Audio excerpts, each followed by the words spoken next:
Boa noite, pessoal, tudo bem? Vamos iniciar então a nossa live endodôntica de segunda-feira. Queria agradecer a presença de todo mundo que está entrando aí, todos os meus alunos queridos, colegas, coisa boa ver vocês por aqui. Vamos desfocar um pouco, né, dos problemas e tentar fazer algo produtivo na nossa noite de segunda. Mas então, olha só, o que eu separei pra gente falar hoje, tá? Eu separei para a gente falar sobre a questão da necrose pulpar, o tratamento da necro em sessão única. Dá ou não dá para fazer? É possível ou não é possível? Certo? E, na verdade, eu não vou ter uma resposta rápida agora para dizer para você sim, não. É impossível a gente ter essa resposta direta. É necessário fazer todo um contexto, uma contextualização para a gente entender essa problemática e conseguir chegar a uma conclusão. Oba, coraçãozinho, que legal, adorei, corações, corações. Bom, então, como eu falei, não é uma resposta simples de se dar, essa questão de sim, vamos fazer todos os casos de necrose em sessão única ou não, tá? Porque se a gente for ver, na verdade, os estudos, a maioria mostra que não existe diferença significativa na taxa de sucesso da necrose sendo feita em uma sessão ou em mais sessões com o uso da medicação intracanal, tá? Mas eu vou tentar trazer todo um contexto aqui para vocês, mostrar os dois lados da moeda e ao final dessa conversa eu vou dizer para vocês o que eu acredito, o que funciona para mim nesses meus 20 anos de endodontia, tá? O que eu considero na hora de tomar uma decisão dessas. E eu acho que não precisa ser também uma coisa assim, sempre sim ou sempre não. Eu acho que pode haver um meio termo, tá bom? O que a gente tem que levar em consideração e a gente não pode nunca subestimar é a questão da infecção endodôntica. Por quê? Ela é extremamente importante. Então, uma vez que ocorreu a necrose da polpa, e a gente começa a observar no exame radiográfico a presença daquela radiolucidez periapical, lesão periapical, ou então o nome mais técnico dessa doença que é periodontite apical, isso significa que já existe uma colonização do sistema de canais radiculares como um todo, tá? Ou seja, não é apenas a luz do canal principal, que certamente vai estar bastante contaminada, como também todas as suas ramificações, incluindo os túbulos dentinários, tá? Então, gente, o pessoal tá brincando que dói para tratar canal. Ai, vou me focar aqui, tá?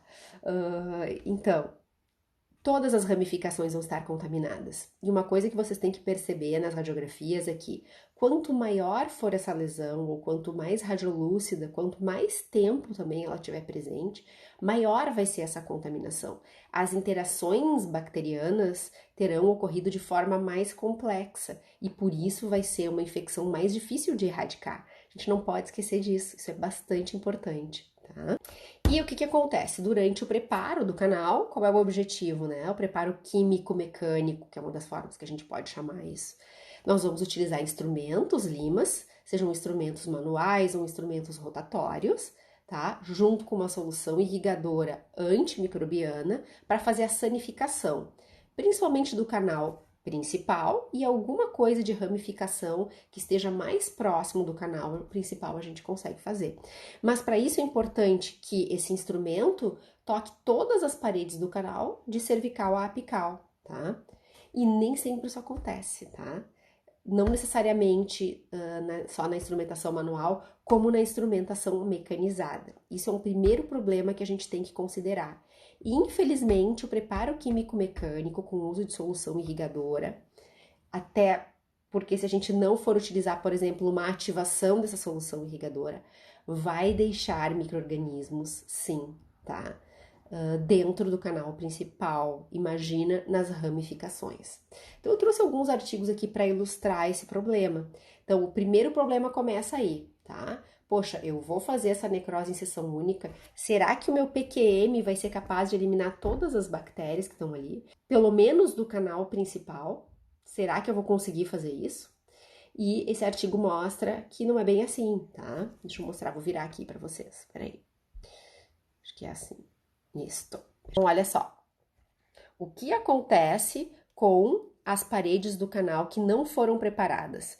Então, foi feita uma correlação entre a microtomografia computadorizada com a microscopia óptica e microscopia eletrônica. Então, olha só, o que eles avaliaram, tá? Eles pegaram dentes extraídos, raízes do molar superior, a raiz mesiovestibular, e pegaram e prepararam esse canal com o reciproc, que é um sistema reciprocante, que faz um movimento oscilatório, número 25, que é um diâmetro que geralmente é utilizado para a raiz mesiovestibular do molar superior, certo?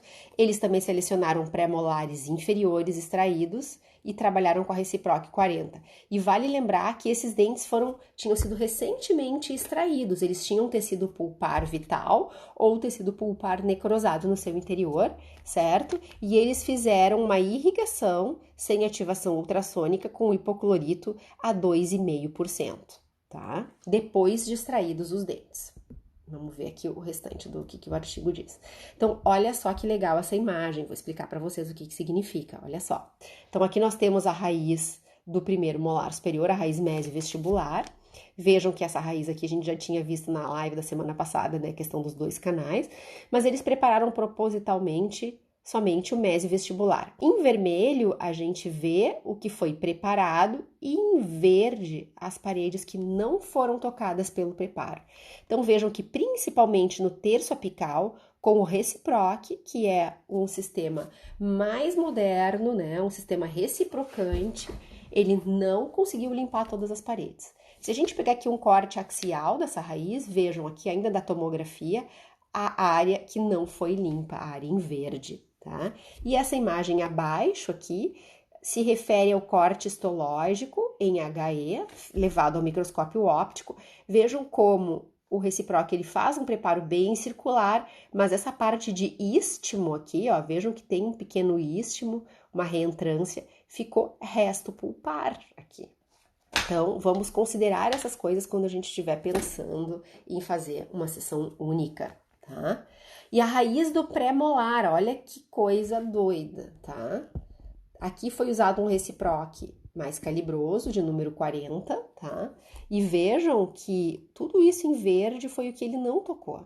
E em vermelho foi o que ele tocou. E ao lado a gente tem aqui imagens da a microscopia eletrônica de varredura com restos necróticos, raspas de dentina na parede do canal.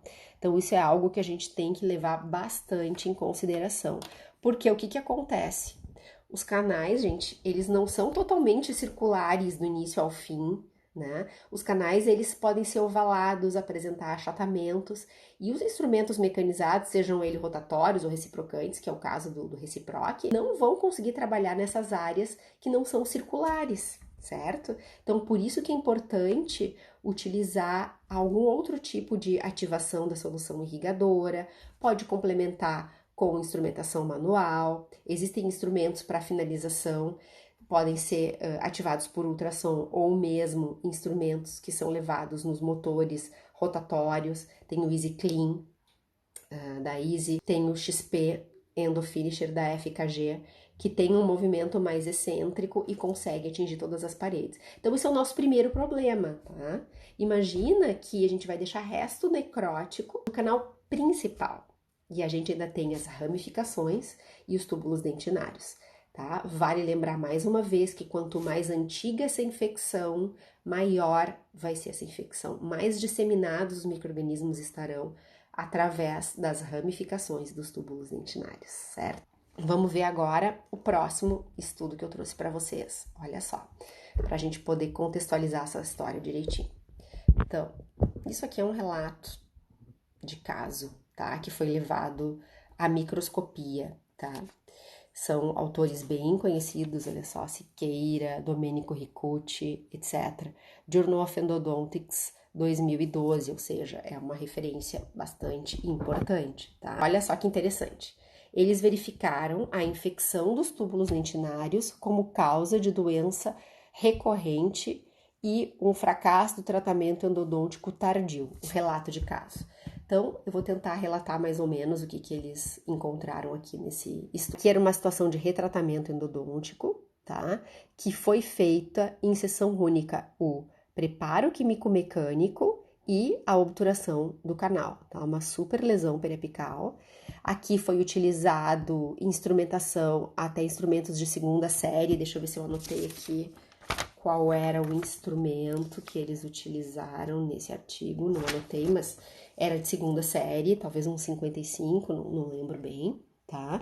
Utilizaram o hipoclorito de sódio mais concentrado, isso seria um dos pré-requisitos para a gente poder fazer a necrose em seção única, tá? Então foi utilizado um hipoclorito a 5,25% e uma boa obturação do canal. Vejam que conseguiu inclusive obturar um canal lateral. Isso é bastante difícil, né? Mas foi utilizado EDTA ao final, foi feita uma boa técnica de obturação e com isso se conseguiu fazer então essa bela obturação.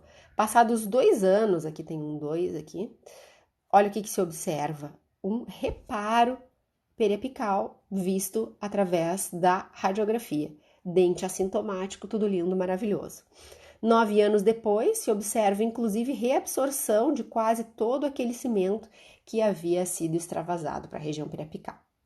Porém, por algum motivo, esse paciente voltou na clínica desse dentista 12 anos depois, foi feita essa radiografia de controle e olha só o que encontraram. Aqui já estava ocorrendo uma nova lesão, a lesão estava voltando aqui, sinal de insucesso endodôntico. E aí, por que será que isso aconteceu, pessoal?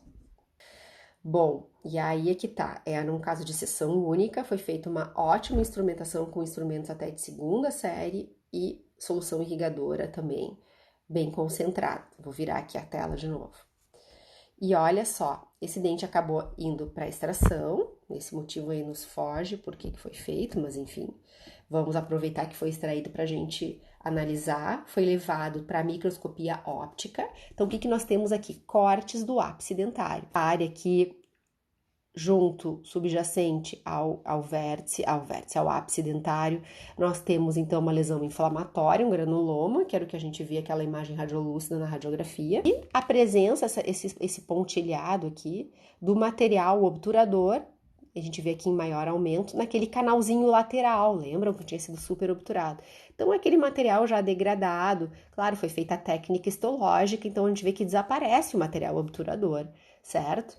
E ao lado aqui, ó, do canal lateral, a gente vê em menor aumento alguns risquinhos, vai aumentando aqui a magnificação e a gente observa a presença de micro-organismos nos túbulos dentinários adjacentes a esse canal lateral. Eu acho esse trabalho, tu vê, é um caso clínico de um único dente, eu não estou dizendo que ele é uma super evidência científica, mas ele ilustra essa problemática, faz a gente pensar, então a gente tem que parar e pensar um pouquinho antes de sair fazendo as coisas e procurando fórmulas mágicas. Esse é parte da mensagem que eu quero passar hoje para vocês. Então vejam aqui, foi feito outros cortes avaliando, então se avaliaram todos os cortes desse canal lateral e o que eles encontraram? Restos necróticos e material obturador desintegrado dentro dele. Olha aqui, restos necróticos, material obturador desintegrado, porque faz parte da técnica histológica, e o ápice a gente vê reabsorção apical, crescimento tecidual para dentro desse ápice, certo? A presença de polimorfonucleares neutrófilos, restos necróticos nessa porção apical do canal e também a questão do canal lateral, tá? Bom, gente, o que esses autores depois na discussão falam, tá? Que olha só, mesmo tendo ocorrido então o reparo por muitos anos, alguma coisa fez com que esse reparo não se sustentasse por mais tempo. Provavelmente, o que eles então imaginam que aconteceu? Provavelmente naqueles túbulos dentinários onde havia aqueles micro-organismos que sobreviveram, que ficaram por ali, como é que eles sobreviveram e se mantiveram ao longo desse tempo todo. Mas aqueles micro-organismos passaram a se multiplicar, com o passar do tempo foi ocorrendo a degradação do material obturador daquele local e com isso houve então essa reinfecção e um novo processo inflamatório periapical. Então, o que os autores falam, o que eles recomendam? Claro, gente, ninguém vai instrumentar um canal lateral, não é possível fazer isso. Sem falar em outras tantas ramificações que a gente não tá nem enxergando, né? Canais secundários, que são mais para apicar, acessórios, que são canais menores, que partem do canal, dos canais laterais, certo? Mas enfim, a gente não enxerga essas ramificações. Mas talvez nos casos de necrose, como a gente sabe que essa infecção ela está espalhada por todo o sistema de canais radiculares, seja assim interessante usar uma medicação entre sessões para diminuir ainda mais essa infecção. Uma medicação que atue à distância, que consiga trabalhar na dentina como um todo. A gente precisa trabalhar na dentina, não somente na luz do canal principal. E é essa mensagem que esse artigo traz, tá? Claro que foi um sucesso, durou por 12 meses e tudo mais, mas ali faltou um plus, faltou algo que precisava ser feito para tornar essa sanificação, manter essa sanificação por um tempo indeterminado, tá, gente? Ai, que bom, olha aqui, ó, pessoal. Adoro a tua didática, Simone falou. Obrigada, Si. Legal. Tá, gente? Vamos ver agora o que mais que eu separei aqui. Bom, e aí, gente, que vem a questão dos dados. Vou virar aqui. Dos dados achados científicos, tá? Aqui, olha só, nós temos um estudo que geralmente, né, os ensaios clínicos randomizados e controlados, eles apresentam um alto nível de evidência científica. Esse aqui é do Journal of Endodontics de 2012, tá? E ele avaliou, então, a taxa de sucesso entre o tratamento de canal feito em sessão única ou em 2 sessões em dentes com periodontite apical. Lembrando, o que é periodontite apical? É a lesão periapical, certo? Foi feito, então, o ensaio clínico randomizado e controlado, certo? Então, um estudo feito clínico, certo? Respeitando todas as normas para evitar vieses. Então, ele geralmente traz um nível de evidência científica bem importante. Tá? Então, vamos ver o que eles fizeram. Avaliaram, inicialmente eram 300, mas depois reduziu para 282 dentes que estavam de acordo com os critérios de inclusão do estudo, tá? Tem uma pergunta da Gabi ali, qual é o tempo máximo que pode ficar o Calen? Eu vou anotar aqui, vou falar no final para vocês, tá? Tempo do Calen, eu já vou chegar lá. Tá, importante, legal essa pergunta. Bom, então aqui, olha só, 282 dentes, que esse TSP significa teste de sensibilidade pulpar negativo, foi a forma como eles selecionaram os dentes que participaram do estudo, tá? Então, 282 dentes eles conseguiram com teste de sensibilidade pulpar negativo, evidência radiográfica de periodontite apical, ou seja, tinha uma lesão periapical maior que 2 milímetros. Oba, coraçãozinho, gosta de coraçãozinho. E olha só, eles fizeram o preparo químico-mecânico até o instrumento 45 ou 55 nos molares, olha bem isso, e até os 60 nos dentes anteriores e pré-molares. Para irrigação, eles utilizaram o hipoclorito de sódio 5,25%, uma concentração bem alta, acima do que a gente está acostumado a usar. Utilizaram o Endovac, que é um sistema de irrigação com pressão negativa. Esse sistema de pressão negativa, ele leva mais para a apical a solução irrigadora e também não evitando o extravasamento da solução irrigadora via ápice. Então, em um grupo eles fizeram esse tratamento e obturaram na mesma sessão, e outro grupo utilizou uma medicação com hidróxido de cálcio, que é o que a gente está acostumado, tá? E aí, olha só, o que eles encontraram de resposta? Antes disso, desculpa. Então, como é que foram os critérios de avaliação?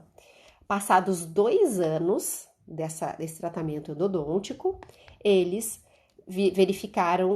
consideraram, então, sem reparo, aqueles dentes que apresentavam sintomas ou lesões periapicais, periodontite apical persistente, radiograficamente. Diagnóstico incerto, quando havia apenas a diminuição da lesão, e a presença de reparo era verificada quando o periodonto apical estava restituído, visualizado radiograficamente, certo?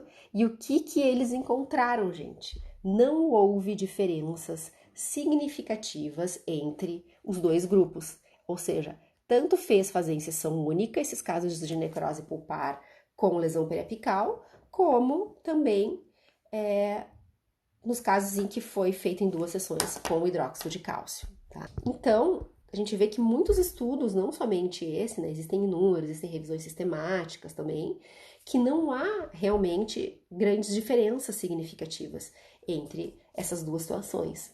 Mas olha só o que eles fizeram. Eles conseguiram garantir uma grande dilatação da região do terço apical, tá? Com instrumentos mais calibrosos, de segunda série. Além disso, eles também utilizaram hipoclorito de sódio bem concentrado, 5,25%. Olha que legal, aqui a mensagem da doutora Bruna Germani, minha colega querida, minha aluna, matando as saudades das aulas da PUC. Ai, que joia, Bru, que bom que tu tá aqui ouvindo, fico bem feliz mesmo. Ai, isso me dá uma alegria, assim, uma vontade de seguir fazendo esse trabalho, que é diferente, né, pra mim. Mas eu tô achando bem legal, espero poder ajudar vocês, que a gente tenha uma troca bacana. Bom, então, olha só, pra eu não perder o fio da meada. Então, olha só, não houve diferenças significativas, mas nesse estudo eles instrumentaram molar até o 55. Pensa quando é que a gente consegue instrumentar até o 45, 55, mesovestibular, disto vestibular de molar, tá? E também foi utilizado um hipoclorito bastante concentrado. Então, gente, muito cuidado na hora da gente também ler os estudos e sair direto extrapolando para a clínica, tá? Porque nem sempre a gente vai conseguir ter esse cuidado. Quando a gente vê resultados de professores que trabalham muito com sessão única em casos de necrose pulpar, eles geralmente têm uma experiência enorme com esse tipo de casos. É um dos pré-requisitos fazer uma instrumentação um pouco maior, dilatar mais, porque vocês viram lá naquele primeiro trabalho que a gente viu, que usou o Reciproc 25 ou Reciproc 40, que ficou resto de tecido nas paredes do canal principal, tá? A gente não tá nem vendo as ramificações, mas enfim, mesmo no canal principal, então é necessário ter uma instrumentação um pouco mais agressiva, entre aspas, que desgaste um pouco mais a dentina, tá? Então, tem que ver até que ponto a gente vai conseguir fazer isso também sem deformar o canal, sem enfraquecer, sem causar desvios, sem causar perfurações, enfim, retificação de curvaturas, porque canais muito curvos a gente não vai chegar nunca com uma segunda série, tá, gente? Então, tudo isso tem que ser levado em consideração. E outra coisa que eu quero que vocês pensem, tá? A questão do uso de soluções irrigadoras muito concentradas. Antes de eu chegar nessa questão, só para lembrar também que quando os relatos de casos e estudos e professores que têm bastante experiência com a sessão única, além da questão da instrumentação um pouco mais agressiva, entre aspas, não é que seja agressiva, mas deixar um pouco mais amplo os canais, às vezes eles também usam associação de soluções irrigadoras, tá? Pode até utilizar uma clorexidina e um hipoclorito, só que isso tem que tomar muito cuidado para fazer uma boa neutralização, então não é só o soro fisiológico, tem que usar outras soluções para neutralizar. Então, são técnicas muito, como é que eu vou te dizer, específicas, que tem que ser estudadas para poder ser aplicado, não é uma coisa que a gente possa também sair usando amanhã, tá, gente? Então, deixa eu seguir aqui mostrando para vocês. Que me preocupa, deixa eu ver aqui, a Audrey perguntou um negócio para anotar. Em quais casos tu indicas hipoclorito com concentração mais alta de 5%? Eu, Audrey, não indico para nenhuma situação. Eu não gosto de utilizar. E que bom que tu entrou essa pergunta agora, porque tem uma justificativa, tá? Então, eu não gosto de usar essas soluções, porque elas são extremamente cáusticas e podem, dependendo do tempo que a gente usa, causar dano à dentina. Então, vou trazer aqui um trabalho para vocês, do meu colega lá da PUC, professor Alexandre Guise, tá? Isso aqui foi parte da tese de doutorado dele, isso aqui foi publicado em 2015 no Journal of Endodontics. Ele avaliou o efeito do Sterilox e do hipoclorito de sódio associado ou não com o EDTA sobre os componentes orgânicos e inorgânicos da dentina. E ele utilizou dentes bovinos, tá? Para fazer essa pesquisa. Ele avaliou um monte de coisas, mas eu trouxe só um dos artigos que tem esse efeito sobre a dentina, que é bem interessante, tá? Inclusive eu participei da banca dele na época, aprendi muito com esse trabalho e isso ficou na minha cabeça, sabe? Eu realmente, isso me marcou, então eu queria mostrar para vocês, olha só. Então, aqui tá 2014, mas é porque a tese foi feita em 2014 e a publicação foi em 2015. Vejam, ele utilizou hipoclorito de sódio a 5% associado ao EDTA. Vejam que a gente sempre vai ter que usar, né, gente, um agente como EDTA para remoção de smear layer, tá? Um quelante, me faltou a palavra, um quelante ao final do preparo para poder desobstruir os túbulos dentinários e remover a lama dentinária para que a medicação intracanal e para que também o cimento obturador adapte adequadamente nas paredes. Mas olha só que interessante, quando ele usa uma concentração maior de hipoclorito de sódio, isso aqui é um corte de dentina, tá? Acho que é picrocílios essa coloração, se não me engano, tá? E aqui é a luz do canal, e vejam isso aqui, gente, é a parede dentinária, o colágeno, o picrocílios, isso aí é o picrocílios, ele vai corar o colágeno, tá? É uma pigmentação específica para colágeno. E aqui no maior aumento, nós podemos ver a desorganização e a desnaturação do colágeno da dentina nessa superfície. Vejam que tem até uns buraquinhos aqui mais adiante, alguns micrômetros para dentro, tá? Quando a gente tem essa associação de hipoclorito a 5% mais EDTA. E aqui, ó, só o hipoclorito de sódio, que também já causou algum tipo de problema nesse colágeno. O hipoclorito de sódio a 2%, que é mais ou menos o que a gente usa, 2,5%, que a gente vê que não tem essa alteração tão significativa. O Sterilox mais o DTA tem um resultado semelhante até o da água destilada. Não estraga, não altera de forma significativa a dentina, tá? Então, esse estudo, para mim, traz esse ensinamento bem importante, tá? Então, muito cuidado, pessoal, na hora de utilizar soluções mais cáusticas. Claro, eu até não tenho no consultório, certo? O hipoclorito. Eu até não tenho no consultório o hipoclorito a 5%, eu costumo usar 2,5%, que eu consigo trabalhar bem com ele. E aí, o que é melhor, no meu ponto de vista?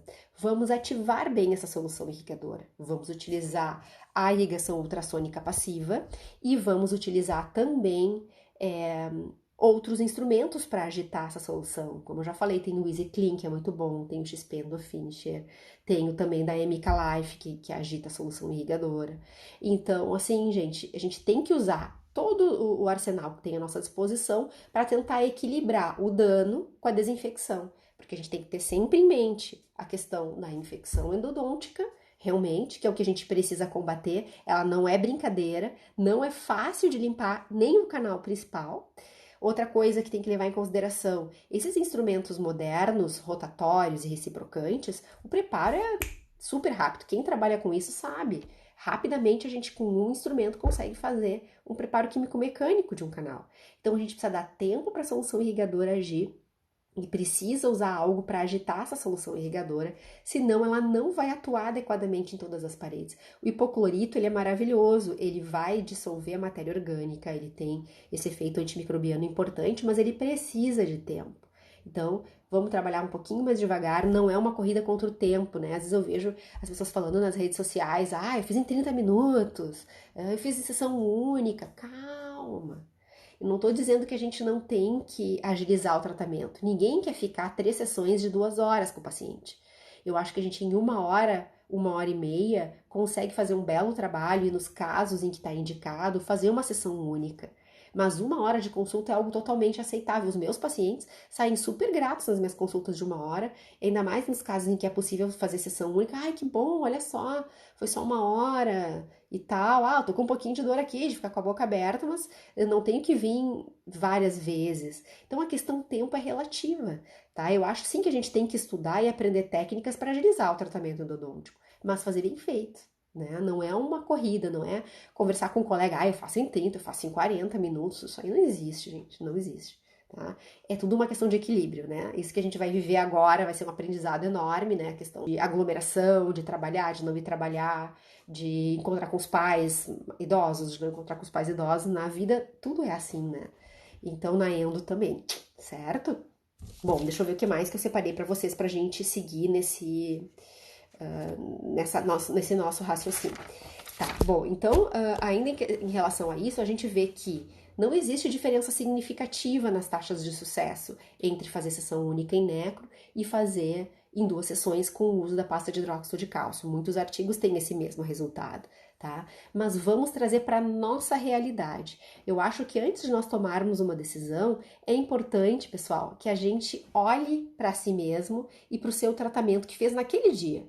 Pá, será que eu consegui realmente fazer tudo direitinho? Será que a minha instrumentação foi bastante eficaz? Será que eu consegui atingir todos os locais? Outra coisa, gente, sintomatologia.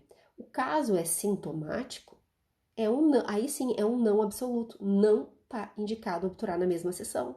Então, um caso agudo, não dá pra gente fazer. De perissementite apical aguda, de abscesso, então, nem pensar.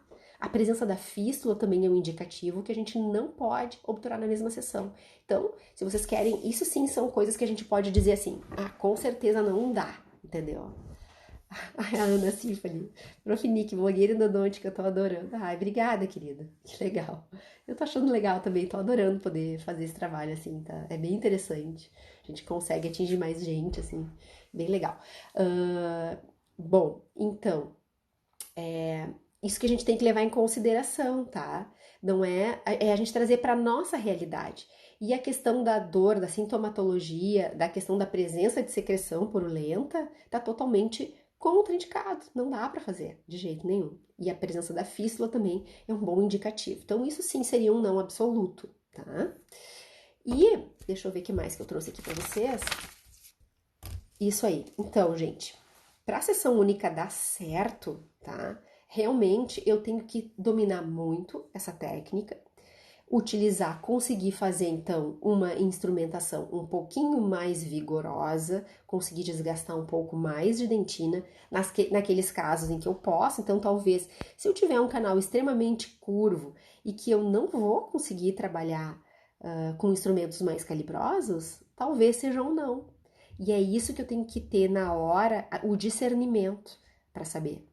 E é por isso que a gente precisa estar sempre estudando, né? Eu tô toda hora estudando. Eu não sei se nos próximos dias a gente não vai ter que ficar encerrado.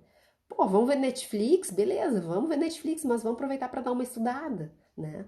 E que na hora que a gente tiver que tomar uma decisão, a gente esteja bem, a nossa cabeça tenha informações suficientes para a gente poder tomar uma decisão mais consciente, né? Então, um canal muito curvo, que eu não vou conseguir ir além de um instrumento 25, seja rotatório, seja manual, enfim, talvez eu precise sim da medicação intracanal, né? Tenho que usar sim uma solução irrigadora mais concentrada ou alguma associação, então eu tenho que também saber trabalhar com essas soluções, né? Evitar o extravasamento, evitar que atinja os tecidos periapicais, certo? E avaliar então todo esse risco e ver se durante todas as etapas daquele meu tratamento, daquele meu preparo, se eu conseguir fazer isso de forma adequada. Então, eu acho que pelo que eu tô falando, vocês devem ter percebido mais ou menos qual é a minha posição a respeito dessa situação da necro em sessão única, tá? Agora, para vocês verem que nem tudo é uma verdade absoluta, existe uma situação que eu acho que a gente pode abrir mão e por isso que é tudo uma questão de bom senso, da gente conhecer a biologia, a gente conhecer as patologias que a gente trata, tá? Que é isso aqui, ó. Vou botar um slide aqui para vocês. Olha só. Aqui. Então, aqui para mim é algo que a gente pode pensar na questão da sessão única. O que eu tenho aqui, gente? Uma raiz, um dente sem coroa, apenas uma raiz, tá? Vejam, nesse caso aqui específico dessa imagem, eu tenho um canal super amplo, que foi bastante desgastado, provavelmente é um dente que já tinha um núcleo, e eu vou ter que fazer um retratamento disso aqui. Ó, um retratamento em um dente que não tem coroa. O que vão colocar aqui, gente? O paciente vai sair sem dente? Oba, coraçãozinho. Não vai sair sem dente, o paciente vai sair com provisório, com pino. E se essa raiz for curta, e às vezes a gente até acha curta demais, mas o colega que nos indicou precisa desse dente, às vezes o paciente precisa desse dente, ele não tem como colocar um implante ali, pode acontecer, né, gente? Situações, inclusive, sistêmicas do paciente. E aqui, o que vai acontecer? Eu vou botar um pino, um provisório com pino. Que eu vou cimentar com o quê? Com hidróxido de cálcio, com tape bond, com sei lá o quê. Esse negócio não vai parar. Dali a 2 dias, o provisório vai cair e vai acontecer o quê? Contaminar todo aquele espaço que eu removi a gutta-percha antiga, limpei, instrumentei um monte, usei hipoclorito, usei EDTA, abri os túbulos dentinários, botei hidróxido de cálcio. Gente, a pasta de hidróxido de cálcio, ela é totalmente solúvel. O próprio nome diz, ela é uma pasta, ela não é um cimento, ele não toma presa. Portanto, no momento em que houve a comunicação com a cavidade oral, esse cimento, essa pasta, desculpa, ela acaba se perdendo e o nosso canal se contamina, tá? Então, isso também é uma das coisas que as pessoas que advogam a necroincisão única falam, né? Que é a questão de perder o selamento coronário e com isso a gente estaria reinfectando aquele local que a gente fez, teve todo aquele trabalho para poder, para poder fazer toda aquela sanificação, né? Bom, então, gente, nesses casos específicos, vocês acham que é interessante fazer o preparo químico mecânico e colocar uma medicação intracanal, colocar um pino intraradicular provisório e deixar por 2 semanas o hidróxido de cálcio? Eu, nesses casos, acho que não vale a pena. Se a condição clínica permitir, ou seja, se esse paciente não for sintomático, não tiver fístula, a gente vai fazer na sessão única. Eu acho que aí sim vale a pena. Usa um bom ultrassom para poder agitar bem essa solução irrigadora, para poder limpar bem, tá? Usar todas as ferramentas que a gente tem à nossa disposição para fazer uma boa desobturação, um bom preparo químico-mecânico depois. Lembrando que no retratamento, além da remoção do material obturador, a gente precisa fazer um preparo, desgastar um pouco mais as paredes do canal, para que a gente possa eliminar essa infecção que está na parede do canal. Então tem que instrumentar um pouquinho mais, deixa eu ajeitar aqui, tem que instrumentar um pouquinho mais, tá? Então, muito cuidado com isso. Nesses casos, eu acho que sim, a gente poderia fazer em sessão única. Poxa, mas tá sintomático, tem fístula, vamos deixar menos tempo? Vamos orientar bem esse paciente para que ele não perca esse provisório tem que estar bem adaptado. A gente não vai poder colocar cimento dentro do canal, só na borda ali do preparo, no término cervical, e para poder cimentar essa peça provisória. A possibilidade de se colocar uma prótese removível, né, uma provisória chamada perereca, né, e fazer o selamento com algum material, por exemplo, um cavite, um cimento de anômero de vidro, e botar a prótese provisória removível por cima, bom, aí tá resolvido, aí tu vai deixar as 2 semanas com hidróxido de cálcio ali no retratamento, até porque o retratamento a gente tem um índice de sucesso ainda menor do que os casos de necrose pulpar, então a gente precisaria sim daquele hidróxido de cálcio. Essas são coisas que a gente tem que deixar para o nosso bom senso, tá? Não vamos fazer coisas de forma intempestiva, porque o paciente está nos pressionando e tudo mais, tá? Então, assim, o que eu penso, gente? Se a gente tem a condição de usar a pasta de hidróxido de cálcio, usar essa medicação intracanal de forma adequada, primeiro tem que agitar aquele EDTA para remover smear layer, lama dentinária, fazer a secagem do canal e utilizar, colocar essa pasta de forma tridimensional. Ela tem que preencher de forma tridimensional esse canal, tá? E atingir também todo o comprimento de trabalho que a gente fez, certo? Então, se eu posso usar a pasta de hidróxido de cálcio, gente, por que não? Tá? É isso que eu me pergunto, por que a gente não usaria? Ah, mas meu paciente vai viajar, ele vai ficar 1 mês fora, vai ficar 3 semanas. Bom, vamos combinar com o paciente, então. Se ele vai ficar, às vezes fecha todos, vai ficar 2 semanas, beleza, tá? Então, o tempo de 2 semanas, por exemplo, entre 1 e 2 semanas, é um tempo adequado, tá? Que era a pergunta da Gabriela. Então, realmente, eu acho que poderia ficar entre 1 ou 2 semanas. 2 semanas eu acho que é um tempo ótimo, tá? 10 dias, 2 semanas. Ah, o paciente vai viajar dali a 1 semana, então sim, vamos deixar 7 dias, vamos colocar, vamos mexer nesse tempo de acordo com a realidade do nosso paciente. Bom, ele vai precisar que a gente conclua a endo em 1 semana, beleza, vamos concluir em 1 semana, mas no mínimo em 1 semana para o hidróxido de cálcio poder fazer o seu efeito de forma correta. Olha que legal aqui uma mensagem do Fabrício. Dr. Fabrício, foi meu aluno, meu orientado, ótimo cirurgião dentista, endodontista maravilhoso. Saudade, Fabrício, obrigada, viu? Então, gente, podendo, a gente vai fazer isso. E qual é o tempo máximo, né? Tem que se dar conta também que se esse paciente vai viajar por mais tempo, a gente tem que organizar talvez de começar a endo depois, enfim. Por quê? Porque essa pasta ela tem um tempo limite, então no máximo 30 dias, porque ela vai sendo reabsorvida e a gente pode ter uma reinfecção no sistema de canais radiculares. Então, muito cuidado, não vamos deixar um tempão e também não vamos deixar pouco tempo, tá? Os casos convencionais que não sejam risogênese incompleta, por exemplo, a gente não precisa fazer trocas nessa medicação, né? Basta seguir aquele protocolo de 2 semanas, exceto, né, se a gente tem secreção persistente, fístula, aí nós precisaremos sim fazer trocas. Eu preciso colocar esse hidróxido de cálcio numa situação ideal, quando eu não tenho canal úmido, não tenho secreção e quando e também eu só posso obturar depois que eu não tenho mais a fístula. Então, por isso é importante a gente ter certeza disso, enfim, e às vezes precisar fazer sim a troca da medicação intracanal. A gente tá bem no tempo aqui, acho que a gente tá quase concluindo, tá, gente? Então, pessoal, deixa eu ver se eu anotei mais alguma coisa aqui. Eu acho que é isso, tá? Se alguém tiver mais alguma pergunta sobre esse assunto ou algum outro assunto de endo, quiser colocar aqui, temos mais alguns minutinhos para responder, mas eu acho que é por aí, tá? Vão sempre nos basear na evidência científica, tá? Eu tava pensando hoje, quando eu tava preparando essa live, colocar para vocês, vou fazer um post essa semana, se der, sobre como pesquisar as bases de dados. Será que eu preciso ir até a biblioteca, logar no sistema da biblioteca? Como que eu faço para encontrar esses artigos? Quais são as revistas melhores que a gente vai conseguir, evidências mais consistentes? Então a gente tem que ter o hábito dessa leitura, a gente tem que ter o hábito do estudo, tá? Porque não é mágica. E a mesma coisa quando a gente vai utilizar uma técnica nova, tá?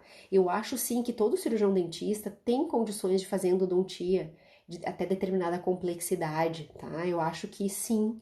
Só que a gente precisa se puxar, a gente precisa rever os nossos conteúdos da faculdade, a gente precisa pegar os livros didáticos. Hoje tem um Instagram que ajuda bastante, tem um monte de gente falando umas coisas muito jóia de endo, né? Então vamos atrás disso. Muitos desses colegas trazem as referências para a gente poder ir atrás. Então vamos estudar, vamos nos preparar, porque eu acho que sim, a gente tem obrigação de fazer uma endo de ótima qualidade e procurar agilizar os nossos processos, né, na nossa clínica diária e ter uma organização, ter uma otimização dos instrumentos. A gente consegue na clínica, o clínico geral, ele consegue com ferramentas acessíveis fazer um bom tratamento odontológico, mas a gente precisa se organizar, a gente precisa escrever roteiro, a gente pode fazer colinha, ter na gaveta para dar uma revisada antes de atender o paciente, sabe? Examinar corretamente, avaliar as radiografias, os exames, as tomografias, se for necessário, tá, pessoal? Então, assim, eu acho que não é uma área fácil, como nada na odontologia é fácil, é barbada, mas não é algo inalcançável, pelo contrário, requer um pouco de esforço. Tudo na vida requer esforço. Se a gente se esforçar um pouquinho, a gente consegue praticar endo, ficar feliz com o nosso resultado. Os pacientes, eles ficam gratos, né? Quem fazendo sabe, quando o paciente diz, nossa, tirou a dor com a mão, que bom, olha só, eu tinha uma experiência péssima no passado e, nossa, eu nem imaginei, ou então aquelas pessoas, ai, minha mãe disse que tratamento de canal é horrível. E aí o paciente diz, nossa, mas nem foi tudo isso, ou foi super tranquilo, obrigada, né? Vamos salvar os dentes das pessoas, tá? É essa mensagem que eu queria deixar para vocês, tá? Agradecer então a presença de todo mundo aqui, tá? Obrigada, pessoal, por terem me ouvido mais essa live. Eu vou procurar me comprometer com vocês de toda segunda-feira a trazer um assunto novo. Então entrem ali no direct, eu vou abrir aquelas caixinhas de perguntas, coloquem as dúvidas de vocês, porque às vezes é um assunto que eu acho que é interessante para mim, pode ser que não seja interessante para todo mundo, né? Então, quanto mais vocês me perguntarem, eu vou fazer todo um esforço para responder. Eu tenho conseguido responder bastante os directs dos colegas. Tem também um grupo no WhatsApp que tá bem legal, que eu consigo colocar umas coisas extras, assim, que eu não consigo colocar sempre no feed do Instagram. Então, tem um link ali no meu perfil do Instagram do WhatsApp, é só clicar ali e o pessoal tá gostando. Eu acho que tem já umas 60 pessoas, tá bem legal. E eu também tô encorajando os colegas a trazerem os seus casos. Eu vejo que as pessoas estão um pouquinho tímidas, não estão querendo se expor, mas não tem problema, porque eu acho que a gente tem que todo mundo querer se ajudar. Então, se quiserem trazer os seus casos ou querem me mandar no privado também, eu posso ajudar vocês a resolver. Então, mais uma vez, assim, obrigada por vocês terem me assistido. Isso aqui vai ficar salvo por 24 horas. Na semana passada, não sei por que não salvou no meu celular, eu queria botar no IGTV, mas eu vou ver se essa semana vai dar certo, tá? E obrigada mais uma vez, então, por participarem. Tô super feliz com isso que a gente tá fazendo aqui. E até semana que vem. Obrigada!